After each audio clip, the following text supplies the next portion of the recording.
اور رسوم و رواج رکھنے والی قومیں ان نظموں میں برسر پیکار ہوتی ہیں۔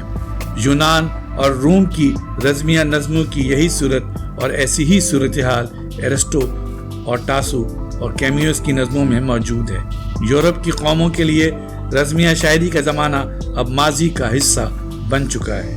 تقدیر ڈراموں سے زیادہ رزمیہ شاعری میں کارفرما نظر آتی ہے، لیکن فرق یہ ہے کہ ڈرامے کے ہیرو کی تقدیر ٹریجک ہوتی ہے کیونکہ وہ یہ جانتا ہے کہ یہ تقدیر اس نے خود پیدا کی ہے، لیکن رزمیہ شاعری میں کسی ایکلیس اور کسی اوڈیسس کے ساتھ جو کچھ پیش آتا ہے اس کا جواز اس صورتحال میں موجود ہوتا ہے۔ ہیرو جس صورتحال کا مقابلہ نہیں کر سکتا، چنانچہ ایچلیس اپنی زندگی ہی میں اپنی موت کا ماتم کرتا ہے۔ اوڈیسی کے آخری حصے میں ہم دیکھتے ہیں کہ اوڈیسیس اور ایگنومینین سائے کی طرح گزر جاتے ہیں، یہ جانتے ہوئے کہ ہم سائے سے زیادہ کچھ نہیں ہیں۔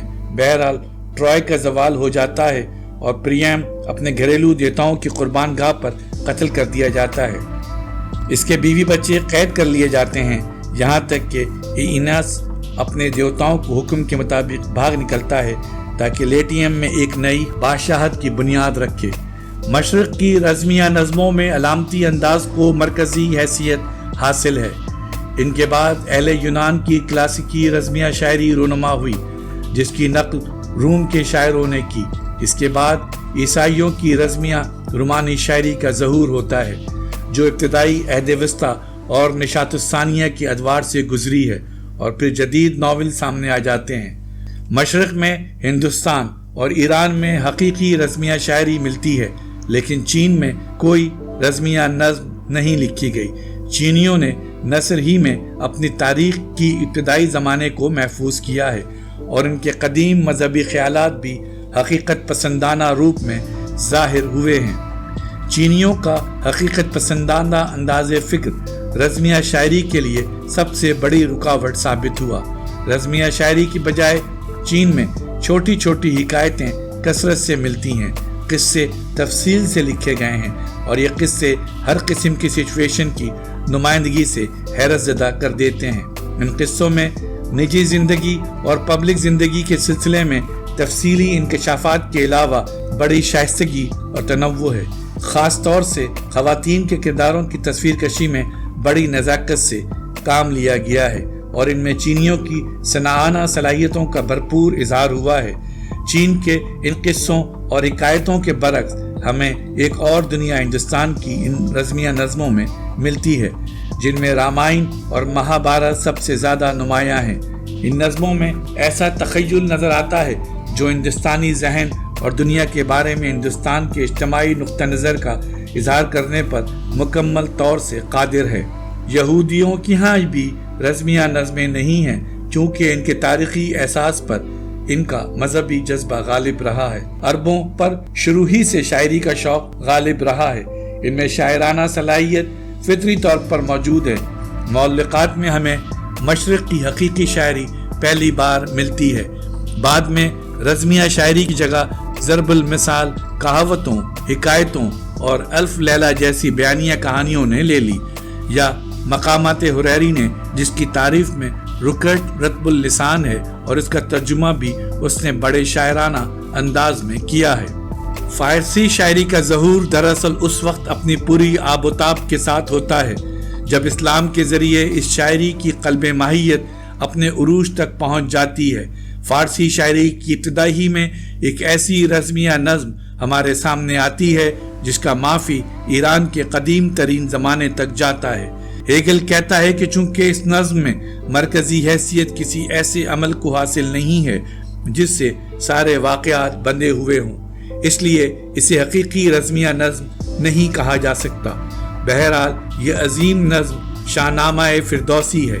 رزمیہ شاعری کے اس سلسلے کا خاتمہ ایسی عاشقانہ نظموں پر ہوا جن میں غیر ملکی دلکشی اور دل آویزی تھی، اور اس سے قبل کہ ایران کا ادب ہیگل کے الفاظ میں صوفیانہ پر اسراریت میں ڈوب جائے، جس کا آغاز جلال الدین رومی کی غیر معمولی شاعری اور حکایتوں سے ہوا۔ ایران میں ناصحانہ ادب کا ظہور ہوا جس میں شیخ سعدی کو، جنہوں نے دور دراز کے سفر بھی کر رکھے تھے، سب سے نمایاں مقام حاصل ہوا۔ اپنی عہد وسطی کی عظیم نظم ڈیوائن کامیڈی کے بارے میں دانتے سمجھتا ہے کہ یہ نظم اسے مقدس محبت نے عطا کی ہے۔ وہ اپنی نظم میں سارے ماضی اور حال کو مزید حسن بخشتا ہے یا ہدف ملامت بنا دیتا ہے۔ یہ موت کے بعد کا رزمیہ سفر ہے، یہ آزاد تخیل کی تخلیق ہے، اسی قسم کی آزاد تخیل کی تخلیق جیسے آزاد تخیل نے ہومر اور ہیسیوڈ کی شاعری میں دیوتاؤں کی تخلیق کی تھی۔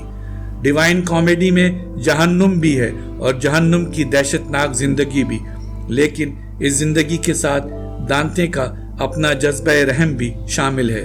برزخ کی حالت اس سے کم خراب ہے اور جنت میں مادی دنیا سے آزاد ایک روشن اور تابناک ابدی زندگی ہے۔ اس نظم میں عیسائی دینیات کی متکلمانہ آواز بھی سنائی دیتی ہے اور محبت کی آواز بھی۔ دانتے کی اس ڈیوائن کامیڈی کے علاوہ رزمیہ شاعری کی ایک اور دنیا بھی ہے جس میں عیسائی نائٹ ہوڈ کی کہانیاں ملتی ہیں۔ ان کہانیوں میں مرکزی حیثیت افراد کو حاصل ہے، لیکن تخیل نے ایسے کردار وضع نہیں کیے ہیں جو زندگی سے کٹ گئے ہوں۔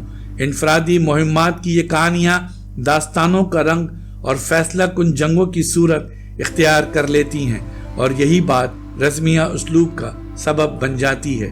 فرانس میں شارلیمان اور اس کے پلیڈینز کی کہانیاں، انگلستان میں کنگ آرتھر اور اس کے راؤنڈ ٹیبل کے نائٹس کی داستانیں، پرتگال اور اسپین میں ایمیڈس اور اس کی عزیزوں کی مہمات ملتی ہیں، اور 13ویں صدی عیسوی میں شمالی فرانس میں سب سے زیادہ مشہور کہانی رومن ڈی لا روز کہلاتی ہے۔